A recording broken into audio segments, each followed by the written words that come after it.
don't run this country on the basis of social media. So social media can say all they want, but as long as we are convinced that we are doing the right thing, we'll continue on that path.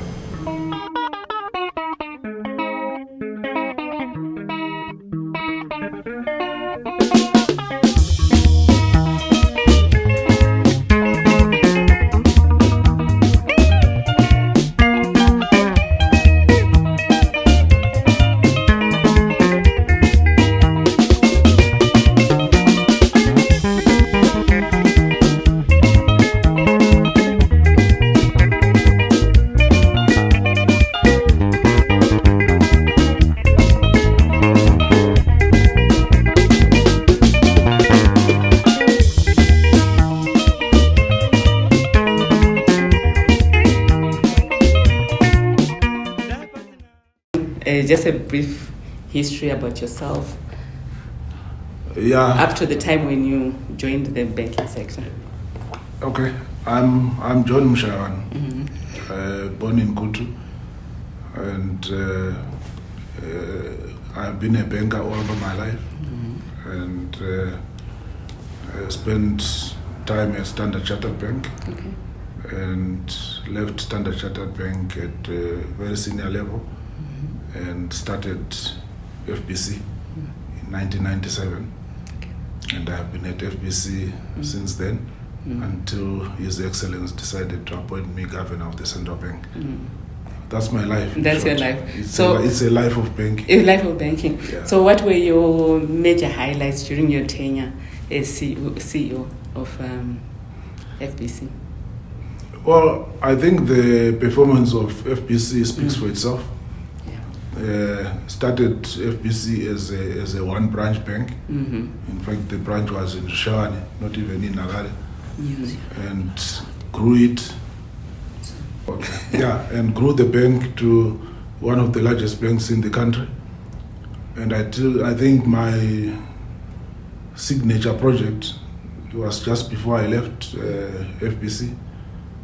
I think you are aware that on the 8th of June, we signed an agreement for FBC to acquire Standard Chartered Zimbabwe. So, in a nutshell, those are the highlights of my career. Well done on that. Now that you've been appointed governor, you were appointed in December. How did you feel when you received the news that you had been appointed governor? Where were you on that day, and what was your reaction? Okay. Well, the appointment did not come as a surprise, actually. It's something I knew was coming. But to cut a long story short, I was given a phone call on 11 September, 9/11 if you want. And I was told to come to State House. I inquired what it was all about, and I was told to just come. I said, did I need to prepare anything? I said, no, don't prepare anything. And I knew that the day had come. So I got there, and it was a very short meeting with Echi. He said he had decided to appoint me Governor of the Central Bank, and that I should now start handing over. Although my actual date of appointment was going to come later, but he wanted me to know. And he said I should not tell anyone except my chairman at FBC. So that was in September 2023. As you know, the announcement was only made, I think, on the 8th of December. But all along, I knew, and I was already preparing to move to the Central Bank. Of course, I then told my chairman, and he proposed a toast, and the rest is history. Thank you so much. Last week, you literally walked into a raging storm. Inflation is rampaging, interest rates are high, money supply is high, and the currency is under pressure. Your first MPS on Friday had real radical measures with the introduction of a new currency. Now, Governor, so how was that experience? it must have been tough. I mean, like if you look at the reactions that then came after the announcement. Well, we have been working on that MPS since January. You thought I was not in the central bank, but I was already working in the central bank, although the official announcement for me to assume duty only came on the 28th of March. But from January, after Christmas, I was already working with the outgoing governor to craft the monetary policy statement. Obviously, all the factors that you have mentioned are the factors that made us decide on taking some of these radical measures. But radical measures to tame the economy and not to inconvenience anyone. So, yeah, we realized that the country was going through what you can term hyperinflation. We also realized that there was exchange rate instability. We also realized that the demand for the Zimbabwe dollar was going down, and we had to put in place measures to address all those issues. And if you read the monetary policy statement, that is what we focused on. And all those measures that we implemented are meant to achieve exactly that. So what was your reaction? Because we've known you as being a very quiet person, and there was a lot of attacks on your part. What was your reaction to the reaction of the MPS? Well, one thing you must know is that when you get into a position like governor of the central bank, you got to develop a thick skin. There will be people who agree with you. There will be people who disagree with you. There will be people who don't know. One day they agree with you, one day they don't agree with you. But all you should concentrate on is to stick to your mandate. My mandate is to ensure that there's price and exchange rate stability in the market. I'm very convinced that the measures that I announced are going to achieve that. And I think I can quote from His Excellency the President, who says, we don't run this country on the basis of social media. So social media can say all they want, but as long as we are convinced that we are doing the right thing, we'll continue on that path. Why the name ZiG? There was a lot of debate on social media around that. It's very simple. Countries name their currency based on what they consider most precious in their country. I'll give you an example. Do you know what pula means? No. In Tswana, pula means rain. Okay. Botswana is more like a desert country. So to them, rain is very valuable. In Zimbabwe, gold is one of our most valuable resources. So that's where we derived the name from, Zimbabwe gold. And we said our currency was going to be anchored by, among other things, gold and other precious minerals, including foreign exchange balances. And the implementation date has been pushed to April 30. Why April 30? Because people assume that immediately after the MPS on Monday, we would start transacting in ZiG cash. Yeah, when you say implementation date, you are talking of the date when the real cash is going to be in the market. Yeah.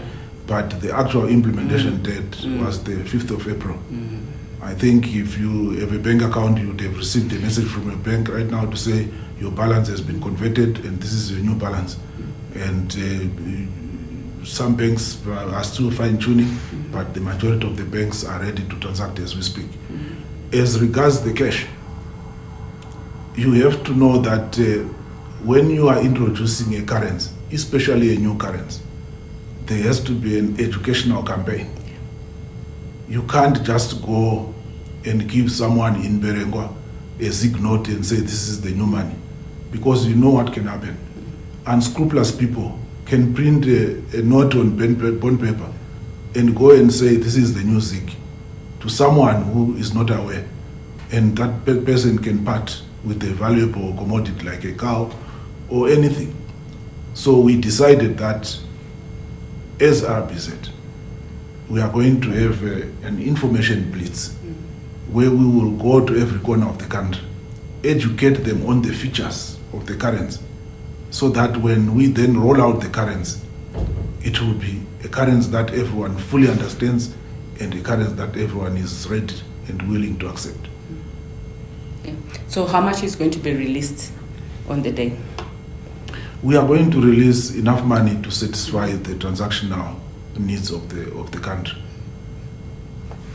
People will not be short of money, but they will also not be too much of it. Not too much of it. And then also the delays, we spoke about the banks, has caused a lot of confusion in the market, and it has disadvantaged a lot of, especially the poor people who don't have US dollars. Have you set, let's say, a cut-off date when we should be able to start swiping and using other platforms to transact? I'm quite confident that by tomorrow, by tomorrow, all banks should be ready for people to start doing all the activities that they've always done on their bank accounts. Yeah. And what strategies have you put in place to instill confidence and trust in the new currency? Yeah. As I said in my monetary policy presentation, the proof of the pudding is in the eating.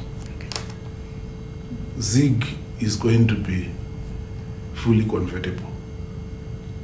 So if you have a genuine foreign currency payment to make, be it school fees that you need to pay to a university, be it services that you want to pay for, be it a genuine import, as long as it is legitimate, you'll be able to go to your bank and they'll be able to convert it. That way, people will have confidence in that currency. Confidence cannot be legislated. Yeah. It's got to be earned. And the way we are going to earn it is that. Secondly, you'll be aware that on Thursday, the 4th of April, His Excellency the President came to the central bank. We opened the vaults for him to see what is in the vaults in the presence of the media. It has never ever happened in the history of the central bank that we do that. The reason we did that was that when we tell you that we've got 2.25 tons of gold, you believe that it is there. Likewise, when we tell you that we have got 100 million US dollars worth of nostro balances to back our currency, you believe that. So with those measures that we have put in place, if there is still any doubt in Thomas, then the only way they can prove that this currency is going to preserve its value is by attempting what I said. Go to your bank with a genuine foreign currency invoice and it will be honored. But there's been a lot of debate in terms of looking at the reserves, with a lot of economists, even bankers, saying that it's not adequate to anchor the ZiG. Well, I don't know where they are getting that from. As at the date of conversion, we had 2.6 trillion Zimbabwe dollars worth of best money, reserve money. When you convert that at the closing exchange rate on Friday, it comes to just over 80 million US dollars. And in nostro balances alone, we have 100 million US dollars. So basically, if we wanted, we could buy all the ZiG in this market. And then the next day we say, you must pay for everything in ZiG. Let's see where you are going to get it from. So why would they say that reserves are not adequate? Then over and above and here I'm just talking about the cash that we have. Then we have 2.5 tons of gold. Which means if we run out of that cash, but I don't see how we run out of that cash when in fact we've got more than enough. You add the cash, 100 million, plus the value of the gold that we are carrying, 185 million, total 285 million. Total money in circulation, 80 million. we are 3 times covered. In fact, more than 3 times covered. So I don't understand when people say the reserves are not adequate. Okay. What will we be covering beyond what is already there that is supposed to be covered? So I think the argument was in relation to the import cover. I want to quote one of the economists who then said that if you look at in 2023, total imports were around 8.5 billion, implying average monthly imports of about 710 million, which means that the country could require import cover of up to 4.3 billion to adequately anchor and sustain ZiG. Yeah, I thought I answered that economist and even challenged his thinking. Okay. Because Zimbabwe is 80% dollarized. Yeah.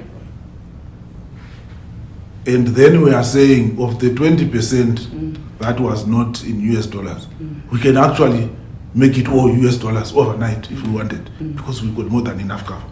So there's 100% cover. We've got 100% Forex in this country. So if you are going to import anything, the first thing that has to happen is that you must go to your bank, you must have that balance in your account. All the deposits in this country have been covered. They can be converted. In fact, 80% has already been converted in US dollars. The other 20% can easily be converted to US dollars based on the 100 million reserves that we have. So if you cannot import, it's not because there is no Forex in the country. It's because you don't have the balance in your bank to import. So I don't understand very well. So if we were to get 3 billion import cover, they're saying at least 6 months. But we have got all the money that you have that you can use to import is in Forex. All the money that, so in other words, if Zimbabweans thought they don't want to buy anything locally, they just want to use your US dollars to buy all their requirements from South Africa, you can use that until you run out of money in your account. The Forex is there. So what is the problem? He's failing to understand. Yeah, okay. So did you consult business? Before coming up with this monetary policy statement, we talked to CZI. Yeah. They gave us a paper. We borrowed heavily from that paper. We talked to Chamber of Mines. They gave us ideas. We borrowed heavily from those ideas. We talked to civil society. We talked to opinion leaders in this market. Not only that, we had a specialist seconded from the World Bank who came and actually had sessions with us on structured currency. The definition of structured currency that is included in the monetary policy statement came from him. So there was wide consultation. The banks, we had sessions with them to say to them, what is the problem? All those things that I listed in the monetary policy statement as being things that need to be addressed came from those consultations. Yeah, all right. And then on Friday, there was a lot of debates. No, before your monetary policy, social media, I'm going to go back to social media, where there were fears around whether our money is safe, our deposits are safe in the banks. Would you say, is our banking sector, our banks healthy? Our banking sector is safe and sound. That's why you find that in the monetary policy statement, I devoted just 3 lines to banking sector stability. And all I said was, the banking sector is sound, solid, and stable. Because that is what it is. We have not seen a bank being put under curatorship for as long as I certainly can remember. So I don't know why people should be concerned that their monies may not be safe in the banks. I know that there was speculation that I, as the new governor, was going to order that all FCA balances be converted into Zimbabwe dollars. I would never do anything like that. Why should we be taking people's money and converting it? We are in a multi-currency environment. You are allowed to have an FCA account, an and you're allowed to have a ZiG account. And you can transact on those accounts as you wish. Yeah. There's an issue that also kind of like touches me. You remember way back, you would open your savings account and earn interest on your savings. But these days, you put your money in your savings account. After a certain number of months, the balances go down. What are you going to do, maybe to try and address that as a way of encouraging people to bank money and save money through the formal banking channels? Yeah, well, we have done three things. First of all, we have made ZiG a stable currency. One of the reasons why people were not saving is that if you put your Zimbabwe dollars into an account, even if you were going to get interest of 20% per annum, when inflation is 3 times that, you would still be losing money.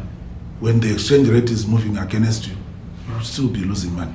So stabilizing ZiG as a currency is the first step. The second step, if you read the monetary policy statement, we have set minimum deposit interest rates for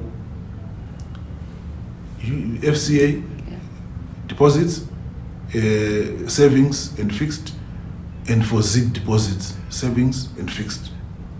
Third, we also said when your bank balance reduces to $100 US or its equivalent in ZiG, the bank must stop charging you service fees, so that at least you maintain that balance. I'm sure you are aware of situations where you would leave $100 in your account, go for a 6 months sabbatical, you come back, you find you now owe the bank $100, and you say, what happened to my $100, and why is it that I now owe you? We have addressed all that in the monetary policy statement. And then in your view, do you think we need to address the social issues around past events? Here I'm talking about the money that was lost by the public, remember years back with the banks? Well, this is what we have done. By giving you a stable ZiG, we are saying gone are the days when you're going to lose your money again.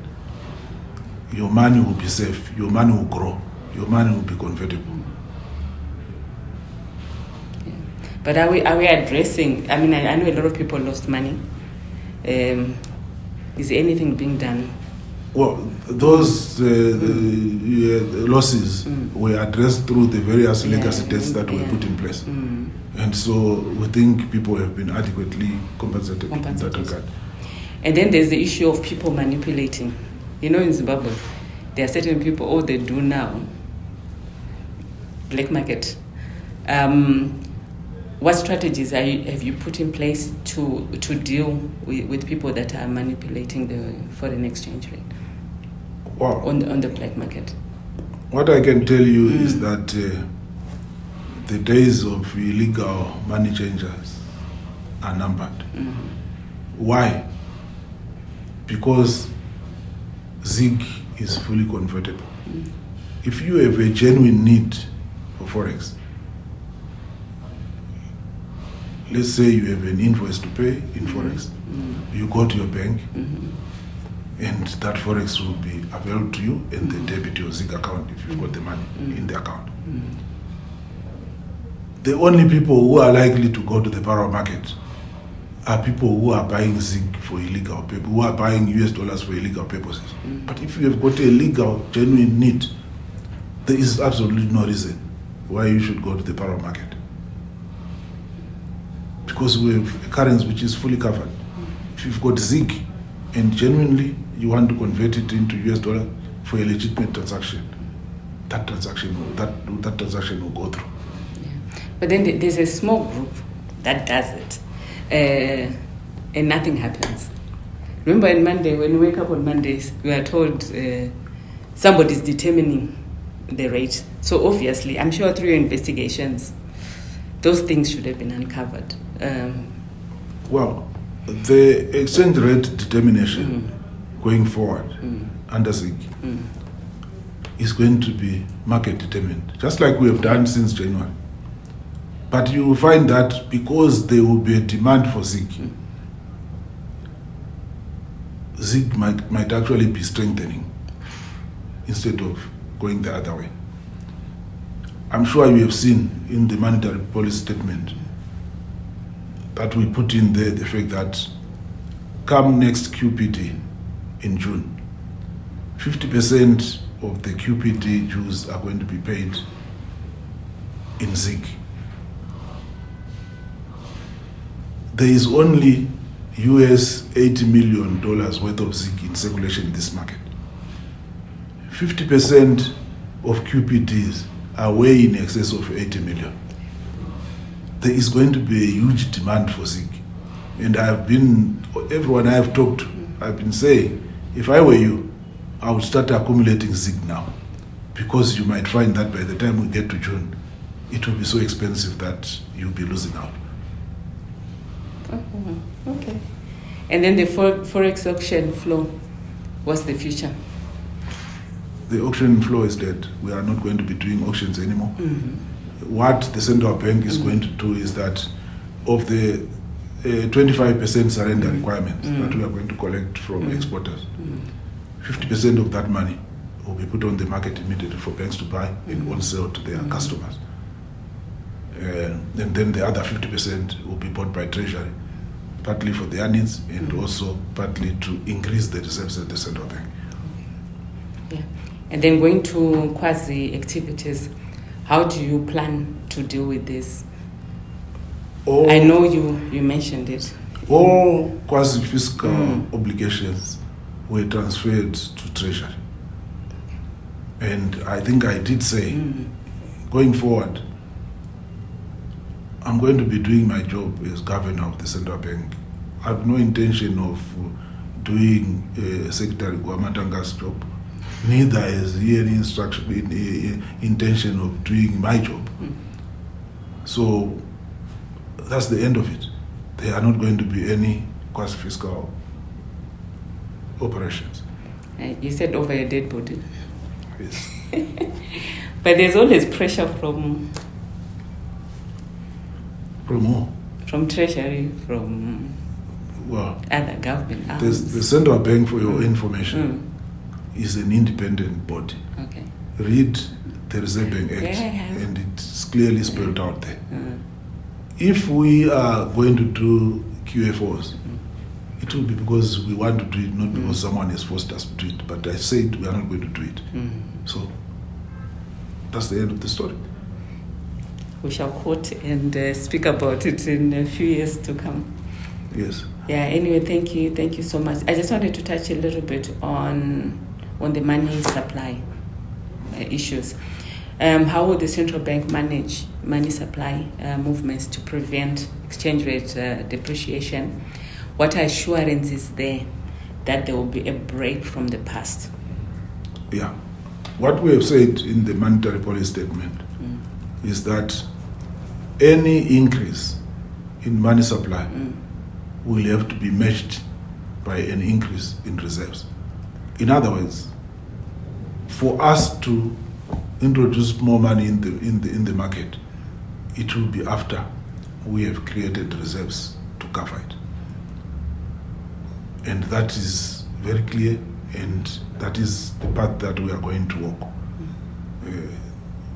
First things first, you must have the reserves before you create liquidity in the market. And if you read the definition of a structured currency in the monetary policy statement, it's saying exactly that. Central banks who are using a structured currency can only print money provided that money is fully covered by reserves. So what measures have you considered to bolster the gold reserve? First of all, you are aware that the royalties which mining companies are paying are now being paid in kind. If you are mining gold, you give us gold. If you are mining platinum, you give us platinum. If you are mining diamonds, you give us diamonds. But we obviously cannot keep minerals like platinum and even diamonds because of the fluctuation in the prices. So as soon as we get those, we sell and we convert into gold or cash. So as we receive more royalties, our reserves are going to be going up. That's number one. Number two, I did say that when we buy money for export surrender, 50% is going into the market. The other 50%, half of it goes to government to service their external obligation. The other half goes to the Reserve Bank to boost their reserves. Yeah. Anyway, any last words for Zimbabweans? All I can say to Zimbabweans is that ZiG is the future. ZiG is a stable currency. If you don't get ZiG now, you'll be looking for it.